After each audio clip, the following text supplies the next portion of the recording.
धरती पर प्रकाश और शक्ति का प्रतिनिधित्व करने वाली माँ दुर्गा, जो सभी देवियों की आधार और शक्तियों की मूल है। आज हम उनकी महिमा और दर्शन का आध्यात्मिक अध्ययन करेंगे। जैसा कि आपको पता है कि शारदीय नवरात्रि 22 सितंबर 2025 से शुरू हो रहा है और आज के प्रोग्राम में हम जानेंगे कि शारदीय नवरात्रि का महत्व क्या है और क्यों मनाई जाती है।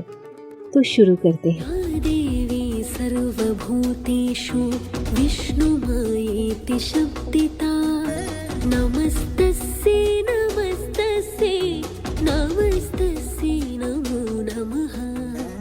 नवरात्रि सिर्फ एक त्योहार नहीं बल्कि 9 रातों का आध्यात्मिक मार्ग है। जब हम अपने अंदर की शक्ति को जगाते हैं, हर रूप एक ज्ञान और शिक्षा देता है और हमारे अंदर छुपी शक्ति को जगाता है। इस पवित्र अवधि में हम माँ के 9 रूपों का पूजा विधि, मंत्र और उनके अर्थ को समझेंगे और महिषासुर मर्दिनी की कहानी से सीखेंगे जीवन के अंधकार पर विजय का मार्ग। और आज हम आरंभ कर रहे हैं एक पावन यात्रा की, माँ दुर्गा के दिव्य चरणों की ओर।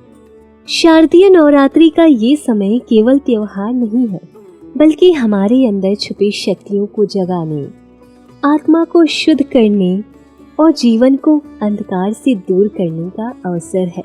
हर वर्ष जब धरती पर अधर्म और अज्ञान अपने चरम पर पहुंचते हैं, तब माँ दुर्गा का अवतार होता है। यही कारण है नवरात्रि मनाई जाती है। और आज हम संकल्प लेंगे कि इस नवरात्रि में हम अपने मन, हृदय और आत्मा को माँ के चरणों में समर्पित करेंगे। हम अपने भीतर के भय, अहंकार और नकारात्मक भावनाओं को त्यागेंगे और माँ की कृपा से अपने जीवन को उज्जवल और आध्यात्मिक बनाएंगे। तो शुरू करते हैं सबसे पहले महिषासुर मर्दिनी की कथा से। एक समय की बात है, महिषासुर नामक एक शक्तिशाली असुर था। उसने अपने अहंकार और बल के कारण धरती और स्वर्ग पर शासन कर लिया था। उसके अत्याचार से देवता और मनुष्य दोनों परेशान थे। उन्होंने सभी अपनी शक्तियों को एकत्र किया और माँ दुर्गा को प्रकट किया। माँ का रूप अत्यंत दिव्य और अद्भुत था। उनके हाथों में अस्त्र, चक्र और त्रिशूल थे, जिनमें शक्ति और करुणा का अद्भुत संगम था। जैसे ही महिषासुर ने युद्ध किया, माँ के प्रत्येक प्रहार में न्याय और धर्म की शक्ति झलक रही थी। उनका तेज इतना दिव्य था कि अंधकार खुद ब खुद पिघल गया। अंत में माँ ने महिषासुर का नाश किया और धर्म की स्थापना की। और ये कथा हमें ये सिखाती है कि चाहे जीवन में कितनी भी कठिनाई क्यों न आ जाए, माँ की शक्ति, माँ की भक्ति और कृपा से हम हर बुराई पर विजय प्राप्त कर सकते हैं। अब हम व्याख्यान करेंगे माँ के 9 रूपों का। पहली माता शैलपुत्री।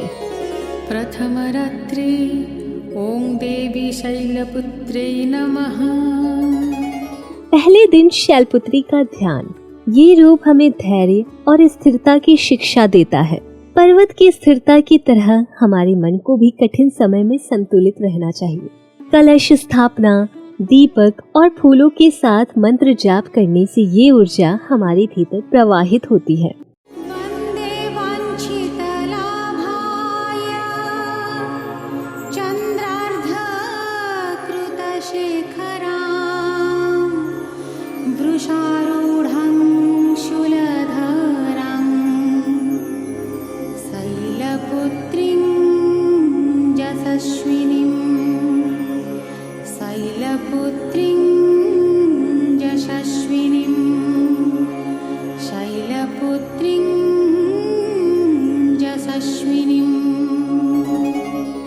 दूसरी माता ब्रह्मचारिणी। द्वितीय रात्रि ओम देवी ब्रह्मचारिणी नमः।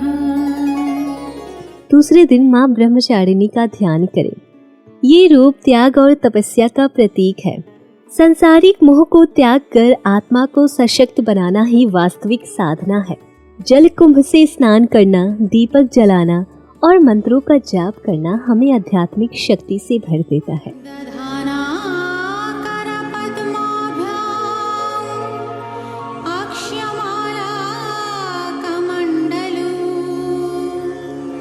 देवी प्रसीद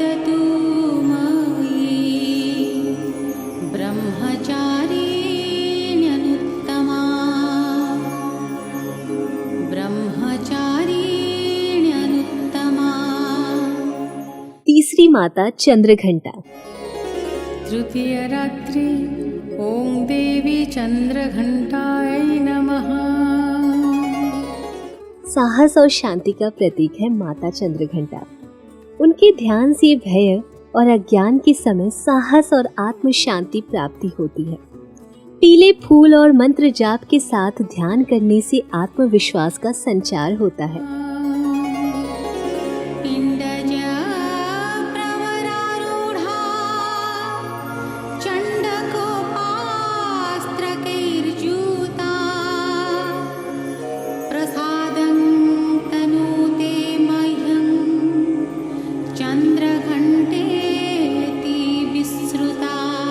चौथी माता कुष्मांडा। चतुर्थ रात्रि ओम ऐं ह्लीं क्लीं कुष्मांडायै नमः।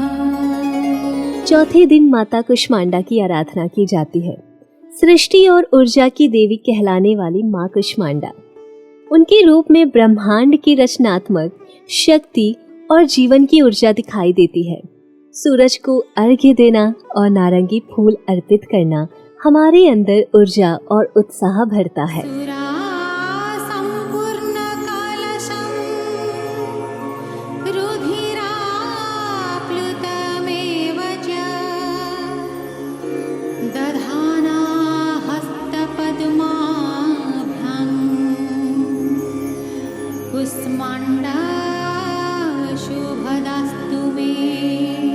पांचवी माता स्कंद माता कहलाए। पंचम रात्रि ओम देवी स्कंदमातायै नमः। पांचवें दिन हम माता स्कंद माता की आराधना करते हैं। मातृत्व, प्रेम और करुणा की देवी कहलाने वाली माँ स्कंद माता। शिशु स्कंद के ध्यान के साथ दीपक जलाना और मंत्रों का जाप करना हमारे हृदय में प्रेम और करुणा का संचार करता है।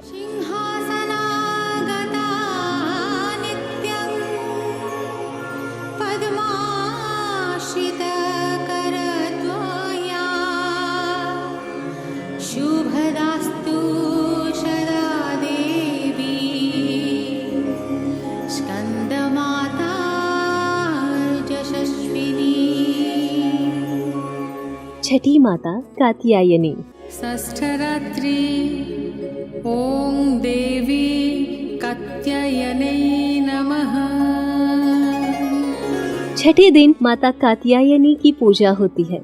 वीरता और धर्म की देवी कहलाने वाली माँ कात्यायनी, उनके चरणों में ध्यान लगाने से अधर्म पर विजय पाने का साहस मिलता है। लाल फूल और मंत्र जाप हमारे अंदर न्याय और साहस का प्रकाश लाते हैं।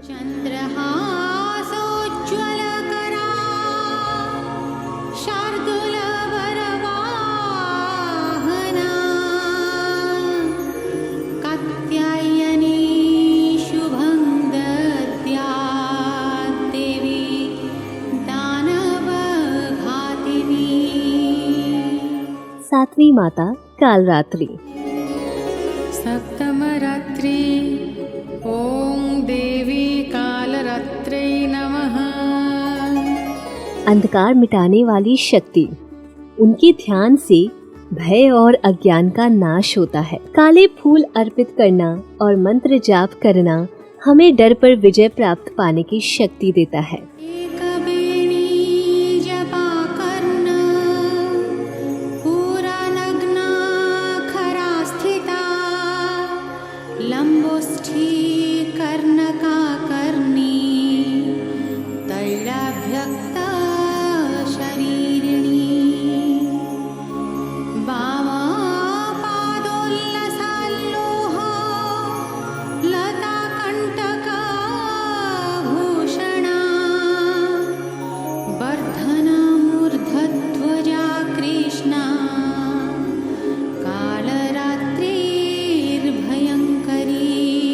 अब बारी आती है आठवीं माता यानी कि महागौरी। अष्टम रात्रि ओम देवी महागौर्यै नमः। शांति और शुद्धि की देवी, उनके चरणों में ध्यान लगाने से आत्मा और मन शुद्ध होते हैं। दूध और फूल अर्पित करना और मंत्र जाप करना आंतरिक शांति प्रदान करता है।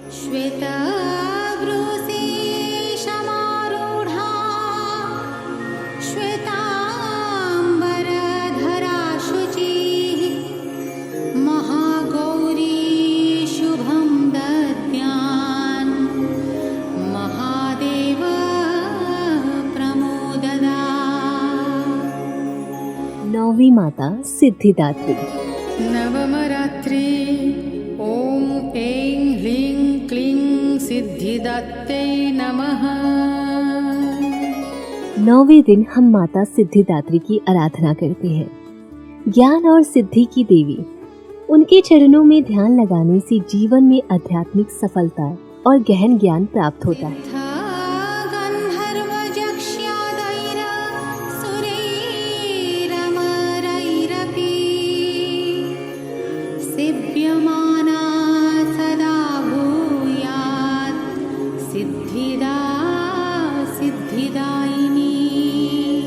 मंत्र जाप करते समय दिव्यता और प्रकाश का अनुभव होता है। हर दिन सुबह स्नान, दीपक और धूप से पूजा, कलश स्थापना, फूल अर्पित करना और मंत्रों का जाप करना अत्यंत महत्वपूर्ण है। हर रूप का ध्यान हमें भीतर की सकारात्मक ऊर्जा और आध्यात्मिक जागरूकता देता है। ये समय है अपने भीतर की शक्ति को पहचानने और उसे विकसित करने का। नवरात्रि का संदेश केवल पूजा तक सीमित नहीं है। ये हमें जीवन में धैर्य, साहस, प्रेम, संयम और न्याय का पाठ पढ़ाती है। महिषासुर मर्दिनी की कथा से प्रेरणा लेकर हम अपने भीतर के भय और अहंकार को हराकर जीवन में विजय प्राप्त कर सकते हैं। ध्यान के माध्यम से माँ दुर्गा के प्रकाश को अपने हृदय में महसूस करना आंतरिक शक्ति का अनुभव कराता है। नवरात्रि हमें याद दिलाती है कि अंधकार पर प्रकाश, नकारात्मक पर सकारात्मकता और अज्ञान पर ज्ञान की हमेशा विजय होती है। इस शारदीय नवरात्रि में माँ की कृपा से अपने मन, हृदय और आत्मा को दिव्यता से भरे। जय माता दी।